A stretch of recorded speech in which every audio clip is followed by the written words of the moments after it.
Hadirin jamaah salat Jumat yang dimuliakan oleh Allah Subhanahu wa ta'ala, melalui mimbar yang mulia ini, khatib ingin mengajak kepada jamaah sekalian, terutama untuk diri khatib pribadi, mari kita selalu meningkatkan kualitas iman dan takwa kita kepada Allah Subhanahu wa ta'ala.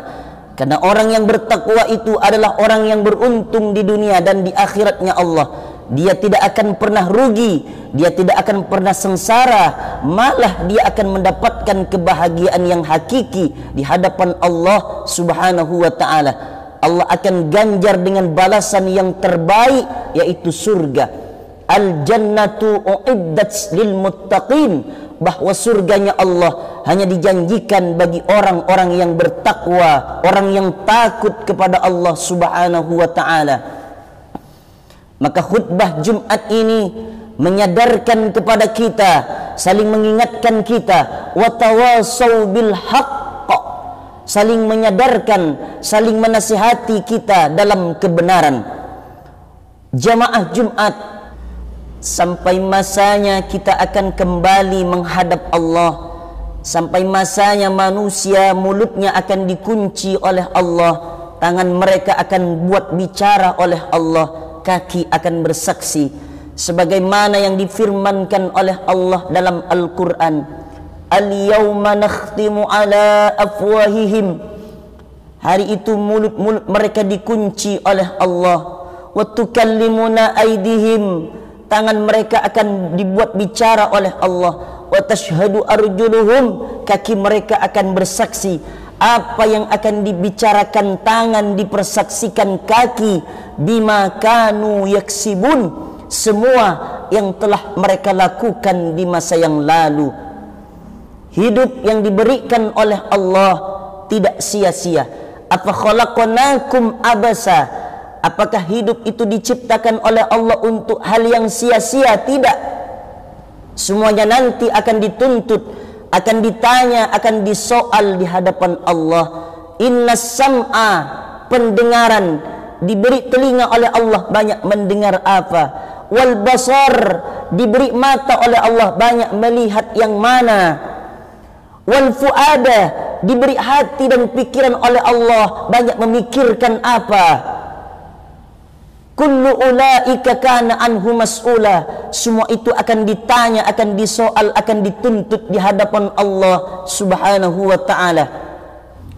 Maka ketika manusia sudah kembali kepada Allah, di mana mulutnya dikunci oleh Allah, tangan mereka akan bicara, kakinya akan bersaksi atas apa yang pernah dilakukan selama hidupnya, maka itu semua benar adanya. Semua itu adalah kebenaran, adalah hak, bukan lagi sesuatu yang fiksi, yang tidak nyata, tapi itu adalah gambaran, berita dalam Al-Qur'annya Allah Subhanahu wa ta'ala.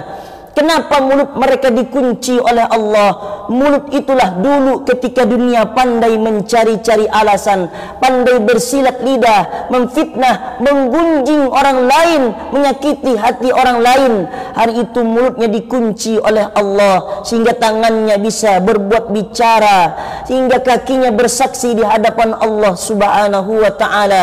Tidak ada lagi di mana tempat kita mengadu kecuali amal soleh, amal baiklah yang akan menyelamatkan kita di hadapan Allah Subhanahu wa ta'ala. Allah lah hakim yang paling adil. Dialah Allah yang paling adil mengadili hamba-hambanya ketika sudah kembali kepada Allah Subhanahu wa ta'ala. Alaihissallahu bi ahkamil hakimin, bukankah Allah itu Tuhan yang paling adil? Dia tidak pernah menzalimi hambanya, dia tidak pernah menyakiti hambanya. Ketika hamba itu kembali kepada Allah dengan amal solehnya, maka dia akan mendapatkan keberuntungan, akan mendapatkan kebahagiaan yang hakiki di hadapan Allah Subhanahu wa ta'ala. Allah sudah menyebutkan hamba-hamba Allah ini dalam Al-Quran. Illalladzina amanu wa amilus salihati falahum ajrun ghairu mamnun, kata Allah. Kecuali orang-orang yang beriman, orang yang percaya, orang yang yakin kepada Allah bahwa dia akan ketemu sama Allah, orang yang beramal saleh, beramal kebajikan yang tidak pernah putus lulus pahalanya di hadapan Allah Subhanahu wa ta'ala, akan diganjar pahalanya oleh Allah, akan diganjar amal baiknya di hadapan Allah Subhanahu wa ta'ala. Faman ya'mal misqala dzarratin khairan yarah. Sekecil apa? Sekecil ujung rambut, sebesar telapak kaki semut yang hitam di atas batu yang hitam, di tengah malam yang kelam, di dalam samudra yang gelap, akan ditampakkan oleh Allah, akan dibalas amal baik itu. Tapi ingat, apakah dosa-dosa itu dibiarkan begitu saja? Tidak. Yang jelek, yang buruk pun akan tampak juga di hadapan Allah Subhanahu wa ta'ala. Wa may ya'mal mithqala dzarratin syarran yarah. Sekecil ujung rambut kejelekan, sebesar telapak kaki semut kejelekan, tak nampak oleh mata kita karena kecilnya, akan dibalas oleh Allah Subhanahu wa ta'ala. Maka hidup yang sesaat, hidup yang singkat ini, bagaimana kita nanti akan mengadu, amal apa yang akan kita bawa yang akan menyelamatkan kita di hadapan Allah Subhanahu wa ta'ala? Amal soleh, bekal kebaikanlah hadirin yang akan menyelamatkan nanti di hadapan Allah. Ketika mulut tak bisa bicara, tangan akan bicara, kaki akan bersaksi, karena malaikatnya Allah adalah staf yang paling patuh kepada Allah Subhanahu wa ta'ala. Yang dalam Al-Quran Allah menyatakan, inna alaikum lahafizin, bersamamu ada malaikat penjaga, kiraman katibin, tugasnya yaitu mulia, mencatat amal-amal baik hamba-hamba Allah, mencatat amal-amal salah, amal buruk hamba Allah Subhanahu wa ta'ala. Tidak ada yang luput dalam pandangan Allah, tidak ada yang bisa mengelak dalam pandangan Allah Subhanahu wa ta'ala. Semuanya itu akan berakhir dengan pengadilan Allah, dan Allah akan adili hamba-hambanya itu dengan seadil-adilnya. Tidak ada yang dizalimi, tidak ada yang dihianati, tidak ada yang tidak mungkin diadili oleh Allah. Semuanya akan diadili oleh Allah dengan seadil-adilnya. Maka sebelum datang pengadilan Allah yang hebat, dahsyat, luar biasa itu, maka hisab diri kita, hitung diri kita, amal apa yang sudah kita layak untuk kita bawa menghadap Allah. Hasibu anfusakum qabla an tuhasabu. Perhitungkan dirimu sebelum engkau diperhitungkan secara besar-besaran di hadapan Allah Subhanahu wa ta'ala. Kalau besok ditakdirkan oleh Allah masih menikmati dunia sampai besok pagi, jadikan dunia sebagai amal soleh. Tapi kalau ditakdirkan oleh Allah kita wafat nanti malam, kita husnuzan kepada Allah Subhanahu wa ta'ala. Andai hidup masih bisa berpihak kepada kita, andai hidup masih berpihak, sisa-sisa umur masih diberikan oleh Allah, jadikan dunia ini sebagai ladang amal soleh. Ad-dunya darul amal wal akhiratu darul jaza. Dunia ini adalah tempat beramal, kata Rasulullah, dan akhirat adalah tempat pembalasannya Allah Subhanahu wa ta'ala. Ad-dunya balaghun ilal akhirah. Dunia adalah jembatan menuju akhiratnya Allah. Dunia yang fana, dunia yang singkat akan kita tinggalkan. Segala pekerjaan, segala nikmat-nikmat, la tus'alunna yawma idzin 'anil na'im, akan ditanya oleh Allah Subhanahu wa ta'ala, akan disoal, akan dituntut di hadapan Allah Subhanahu wa ta'ala. Kalau hari ini bisa beramal soleh, bisa baca Quran. Kalau hari ini bisa berpuasa sunnah, puasa sunnah. Kalau hari ini bisa untuk salawatlah. Kalau hari ini bisa berzikir mengingat Allah, berzikirlah mengingat Allah. Ala bizikrillahi tatmainnul qulub. Ingatlah, hanya dengan mengingat Allah hati akan menjadi tenang. Bahwa orang yang beramal soleh akan menjadi bahagia, akan menjadi pelipur lara ketika tidak ada pertolongan lagi kecuali amal soleh. Bahwa orang yang beramal soleh sudah dijanjikan oleh Allah Subhanahu wa ta'ala surga yang sangat luar biasa.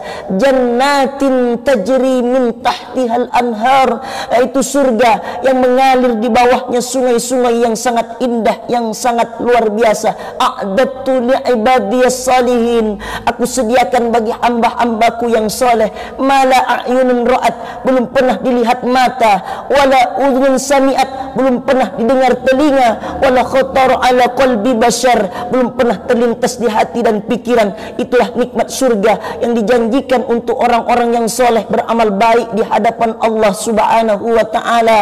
Isma syi'ta, hiduplah sesuka hatimu. Yang mau kau makan, makanlah, tapi ingat, fa innaka mayyit, kau akan mati, kau akan wafat, kau akan meninggal, kau akan menjadi setumpuk daging busuk yang akan menjadi santapan cacing tanah. Wa'mal ma syi'ta fa innaka majiyun bih, kerjakan apa yang mau kau kerjakan. Kalau kau ingin jadi Fir'aun, silahkan, dia sudah mati menjadi penghuni neraka jahanam.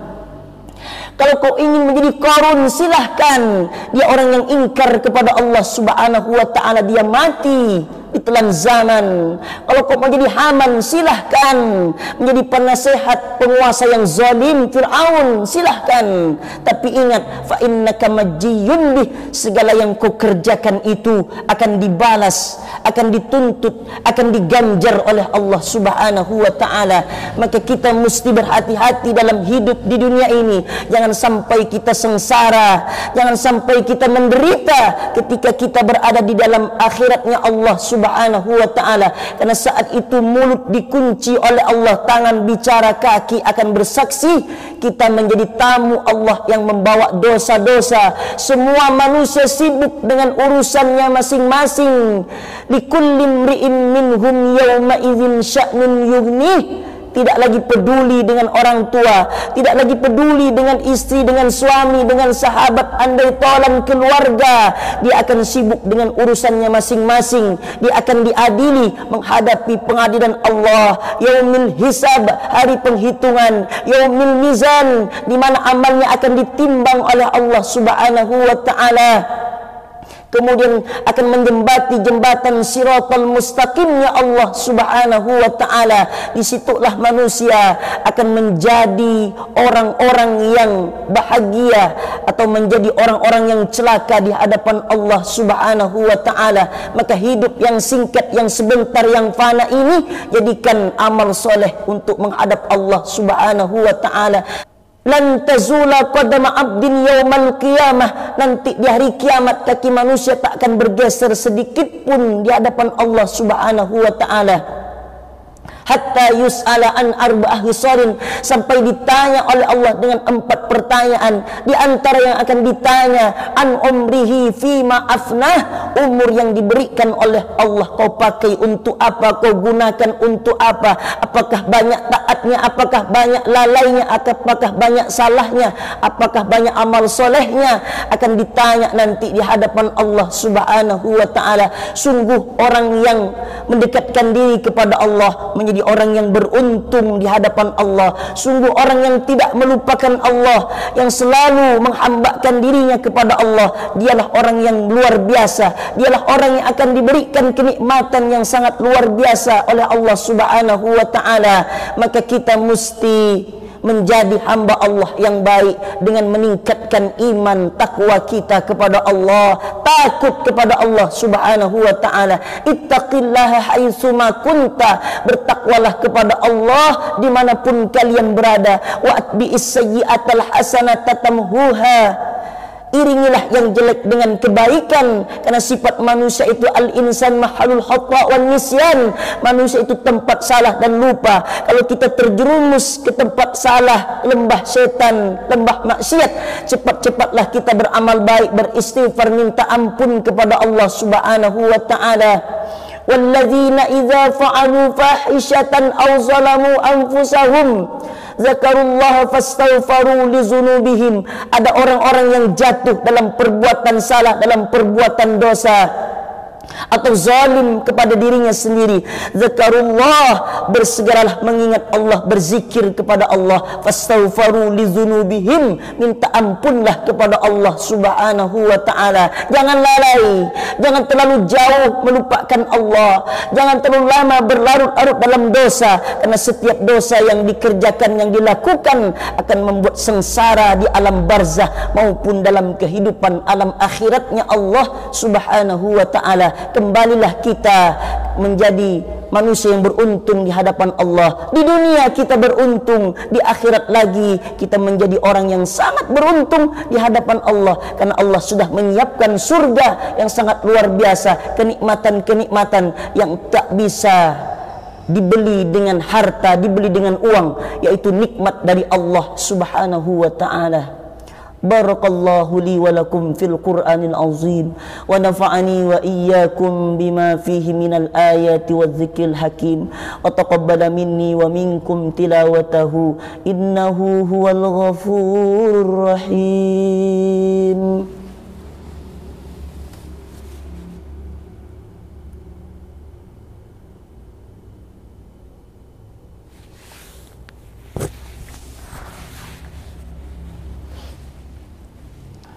Alhamdulillahi rabbil alamin, wassalatu wassalamu ala asrafil khalqi ajma'in, sayyidina wa maulana Muhammadin wa ala alihi wa sahbihi wa man tabi'ahu ila yaumiddin.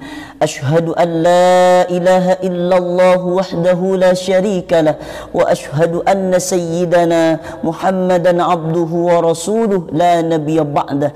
Allahumma salli wa sallim ala sayyidina Muhammad wa ala ali Muhammad kama sallaita ala Ibrahim wa ala ali Ibrahim innaka Hamidum Majid. Allahumma barik ala Muhammad wa ala ali Muhammad kama barakta ala Ibrahim wa ala ali Ibrahim innaka Hamidum Majid. Qala Allah Ta'ala fil Qur'anil azim wa huwa asdaqul qailin. A'udzu billahi minasy syaithanir rajim. Bismillahirrahmanirrahim. Wal 'ashr. Innal insana lafi khusr illa alladzina amanu wa 'amilus salihati wa tawasaw bil haqqi wa tawasaw bis sabr. Wa qala ta'ala fi ayatil ukhra innallaha wa malaikatahu yusalluna 'alan nabi ya ayyuhalladzina amanu sallu 'alaihi wa sallimu taslima. Allahumma salli wa sallim ala sayyidina Muhammadin sayyidil mursalin wa anbiya'ika wa rusulika wa malaikatikal muqarrabin wa ahli ta'atika ajma'in amin ya rabbal alamin. Allahumma ighfir lil muslimina wal muslimat والمؤمنين والمؤمنات الأحياء منهم والأموات برحمتك يا أرحم الراحمين. اللهم أعز الإسلام والمسلمين واخذل الكفرة والمشركين ودمر أعداءك أعداء الدين. اللهم انصر إخواننا المجاهدين المظلومين في سوريا وفي فلسطين وفي مصر وفي روهينيا وفي أويغور وفي كل مكان ومن مشارق الأرض إلى مغاربها. لا تدع لنا ذنبا إلا غفرته ولا هما إلا فرجته ولا دينا إلا قضيته ولا مريضا إلا شفيته ولا ميتا إلا رحمته ولا حاجة من حوائج الدنيا والآخرة لك رضا ولنا فيها صلاة إلا قضيتها ويسرتها يا أكرم الأكرمين. ربنا آتنا في الدنيا حسنة وفي الآخرة حسنة وقنا عذاب النار. عباد الله إن الله يأمر بالعدل والإحسان وإيتاء ذي القربى وينهى عن الفحشاء والمنكر والبغي يعظكم لعلكم تذكرون. فاذكروا الله العظيم يذكركم واشكروه على نعمه يزدكم ولذكر الله أكبر والله يعلم ما تصنعون. أقم الصلاة.